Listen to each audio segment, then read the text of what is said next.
За манайхад үнэхээр нэр ингэ шүүмжлэхгүй, дуурахгүй, чимээгүй тэгэлгээ өмөд гараа атгаад хамаа жимигэд байж чадахгүй маа үнэхээр.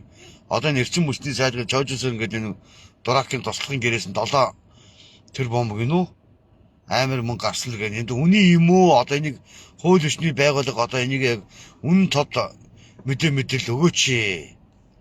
Энэ төрийн өндөр албан тушаалтан байх энэ сайд дарга нарын энэ туслахуудын гэрээс яаглаараа тийм хэмжээний мөнгө гараад байдгийг.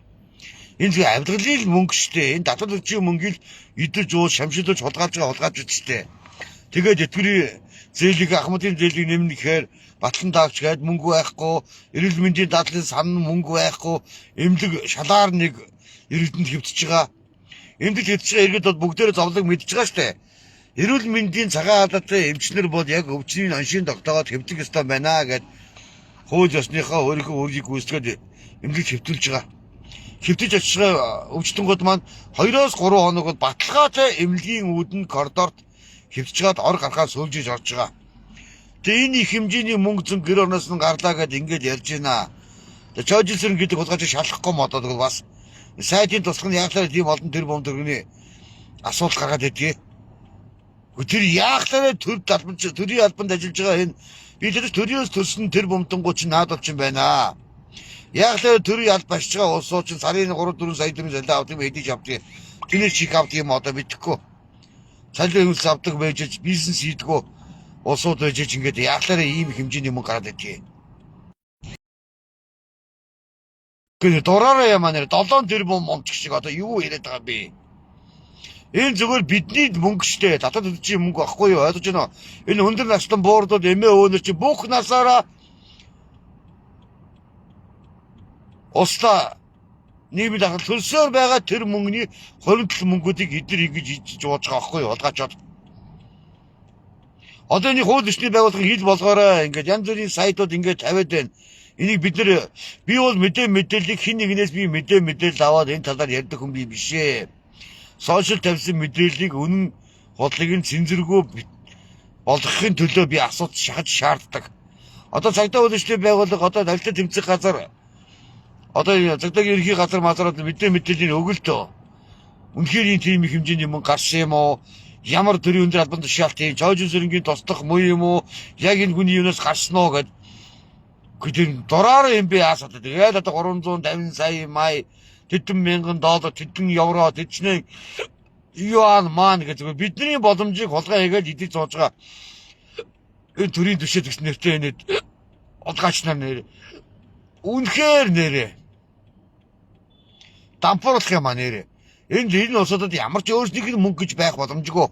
Энэ бол татвар төлөгчдийн бидний төлсөн, бидний эмээ өвөнөрийн төлсөн одоо тэтгэврийн зээлээ авч чадахгүй энэ батлан таагч гэдэг юм амаа тагдуулчаад ингээд суусан эмээ өвөнөрийн маань мөнгө бидний мөнгө баггүй татвар төлөгчийн мөнгийг өнгөөдөж ингээд ловөр залж идж байгаа. Энэ улгаачтай одоо хятадчиг болмоор юм доо энэ нэрээ. Энэ авилга албан тушаалын дээр тэр хууль зүйн сайд бэнкээр авилга албан тушаалын дээр бол яалчгүй цаазын ял хэрэгтэй байна Монгол улсад гэдэг нэг шүгүүллэгээ пост тавьсан юмсан би дэмжиж байгаа. Энэ хууль мөлөө авчид мөчийн санжуудлын шоронд игээд юм улгаачдыг ямар дураараа юм бэ нэрээ эцтаа нэрээ 7 тэрбум гэнэ одоо бүр дургуун өрөөд ах нэрээ эцтаа нэрээ ингэж их хэмжээгээр ингээд улс их орноо шамшигдуулж идэж уудлаа өөртөө чи яаж автомж сайхан амьдрах ямар ч сайхан амьдрах бүрэн боломж болцоо байхгүй шээ.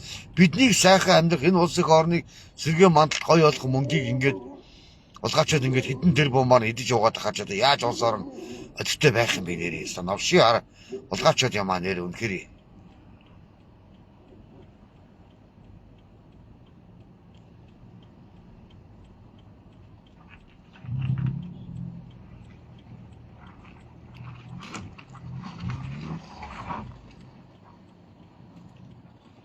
төр хяналтгүй байгаа энэ байгаа байхгүй юу? Төр хяналтгүй Монгол улсын хууль болсон байгаа гэж энэ хил тод жишээ байхгүй юу? Ойлгож байна уу? Хуультай оронд байсан бол мөн новчнуудад өнөөдөр одоо навлаг албан тушаалын хэрэг нь яд 10 20 30 жилийн яалтай аимшигтай ялын зүйл заалтай дээр бол нам осоо чинь ингэж хулгай хийгээд ингэж асарыг баяж боломжгүй шүү дээ. 7 тэрбум гинөө юу цаадгаа стан одоо яас. Ста Монгол улсын иргэд ста бүх насаараа хөдөлмөрлөж ямар ч иргэн хүн яг бизнес хийгээд мөнгөтэй болж байгаа хүмүүс байгаа. Том аж ахуйн нэгжүүд бас байгаа. Тийм үү? тэтгэр ус шиг бас бизнес хийгээд, борлуулалт хийгээд янз бүр болоод мөнгө олж бас нэг өөр төрийн өндөр албан тушаалчин сайд мэдийн туслах үжиж ягаад гэр орсон 7 тэрбум момч шиг одоо ямар дураараа юм бэ энэ станач яст үнэн дураараа ямаа нэрээ улсын сан хөмөргийг хоосоглох болчих штеп аргагүй дээ төрийн өндөр албан тушаалтангуудын туслах мултгын сайд дараа янз янзын намын нохоонуудын хийж байгаа ажлаас улс орон сүрж гаш үнэхээр онц нь очлоо штэ энэ 300 сая ч бай 30 сая ч бай тэдэн мянган доллар ч гэр орноос нь гарнаа чинь зөвөөл ерөөсө хэл хахуул авилгалын мөнгө байхгүй юу авилгал дээд ахуулын мөнгө өөрөөр ямар ч мөнгөтэй болох боломж болцоо байхгүй ш төрийн албан тушаалд мөнгө тарьд юм ажил мөнгө тарьдаг би ч гэсэн мөнгө авмаар байна тэрбум төгрөг авмаар байна ой улгаач удаа өстө тэрбум төгрөг аваад үнний дуу олоод тэмцээд фэйсбүүк найзууд пэйж уулзлын найзуудаа өдөр болгоно нэг 20 10 мянган шилжүүлдэг баймаар юм дадраад мань ой хинээс хитэрсэн юм аа нэрээ эцтаа нэрээ Монгол улсын хэлгээр нь хитүүлж тавьж байгаа сүрүүлж байгаа өстө үнэхээр та ядгаа төрийн өндөр албан тушаалсан сайд дарга нарын зөвлөх туслахын гэрээс нь тийм их хэмжээний юм гараад байдаг юу гэсэн үг вэ?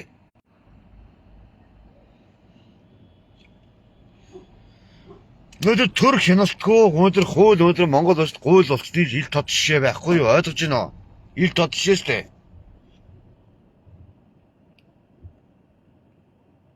Эрчим хүчний яамны сайдын зөвлөхийг нь туслах гэнэ юу гэнэ зөвлөх нь туслах гэрээс нь 7 тэрбум гэнэ ямар аймаар юм бэ бидстан очоод ярьсан бол бид нар тийм үлдэх юм арт юм бидстанад нэрэ бүх юм шаагаад идэж угаа дуустал шин олгаач нэрэ хэрээс хэтэрсэн нохоон гөлөнүүд юм аа нэрэ үнэхээр станууд нэрэ өнөөдөр артын банк усаа төлөхгүй өдөрт ганц 200 мянган за 400 500 мянга сарынхаа мөнгийг олохгүй усаалтаа наажгалтай бид нар чинь тэгэл янз бүр болно банкнаас нь авч нөгөө банк санхүүгийн байгууллага банкнд өгч нь банк нөгөөдөг банкны хартаа гээд найдваргүй зээлч гээд ингээд өгч энэ нэг нь хор шиг нь ижи аа эмээ өнөрт нь нөлөөлнө ийм л явж байгаа штэ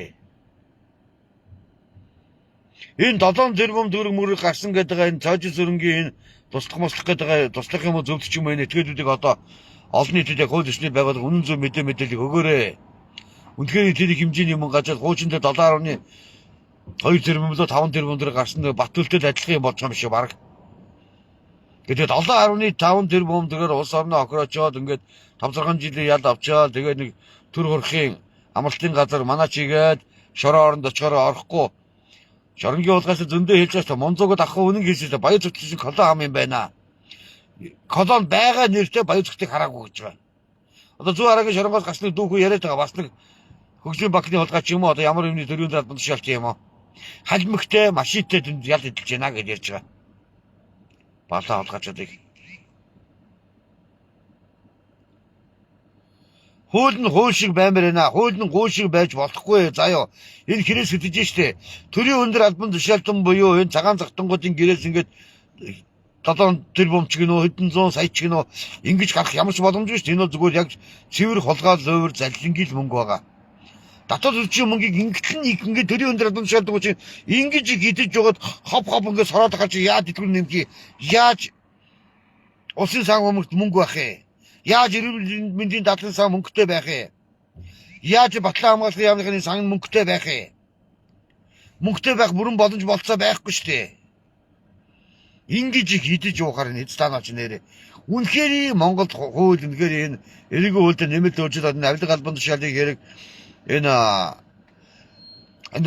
зүйл зориорын хэдгэн зүйл заалт нэг яралтай хөндрүүлж оруулахгүй бол энэ янзаараа байх юм бол дуусаа юм байна ерөөсөө.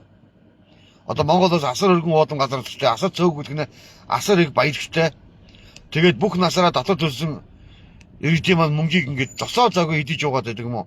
Улгаачдыг харахад дургуй өрөдөх юм уу? Гүдгнүүдийг харахад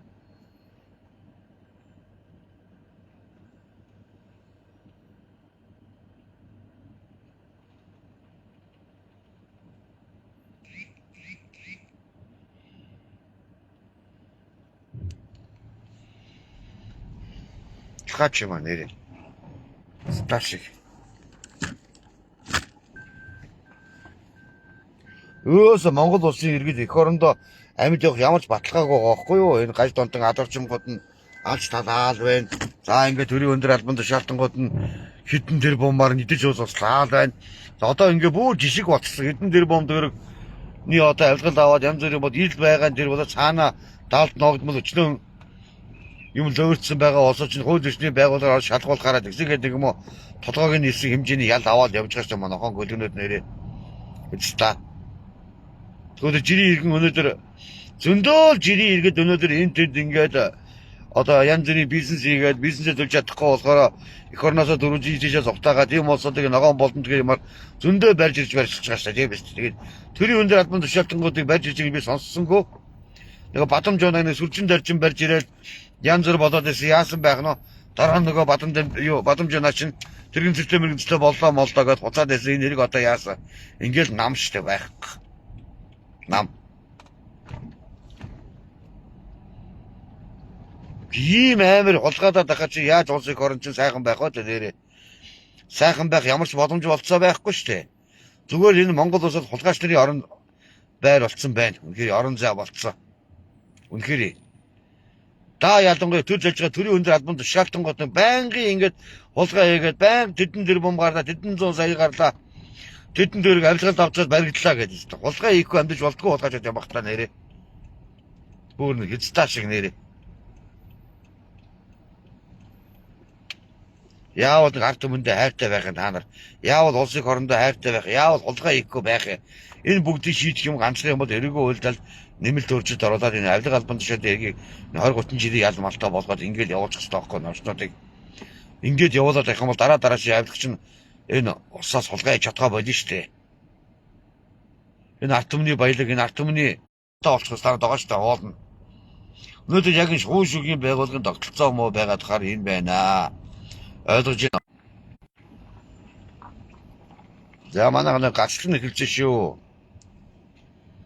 Гачлан эхэлжлээ. Станы хулгайчгүй орн болж үсгэсэн Монгол улс нэрээ. Төрийн өндөр албан тушаалт ингээд инкээрээ дандаа тэдэн дээр бом тэдэн 100 сая тэглээ ингэдээгээд хууль ёсны байгууллага нь ажлаа хийхгүй шийгээд байгаа байхгүй аль хэдийн газар матар ингээд прокурорын байгууллага мөрдөн байж байгаа алба матар ингээд ажлаа хийгээд гацаад явахгүй санаас болгоод авшиг байна оо гацаад ирсэн гацаад ирсэн явахгүй. Тэгээ одоо ахын дүүсээ одоо ингээд миний сүүлийн уриалга бол энэ тэтгэврийн зээлийн хөгжлийнхээ одоо энэ Батлан даалт гэдэг юмыг үгүй болохын тулд тэмцсэн. Тэгээд энэ хавар ерөөсөө яг үндсэндээ миний ганц тэмцлийн гол зорилго бол эрүүгийн хуулийнхаа нэмэлт өөрчлөлтийг оруулж иж энэ авилгын аимшиг энэ гаж донтон алдарчид энэ авилга шигээд ахуулчид хуулийнх нь ялын санкцыг маш өндөр болгоод ингээд хуулийн ялын санкц санал эдийг ногцон дарахгүй бол өнөөдөр хэрэгс хилэрсэн байгаа. За ийм байж одоо цагдаагийн ерхий газар хил мэдээллийнхэн одоо албан ёсоор мэдээлэл өгөхийг бид нар шаардж байгаа шүү.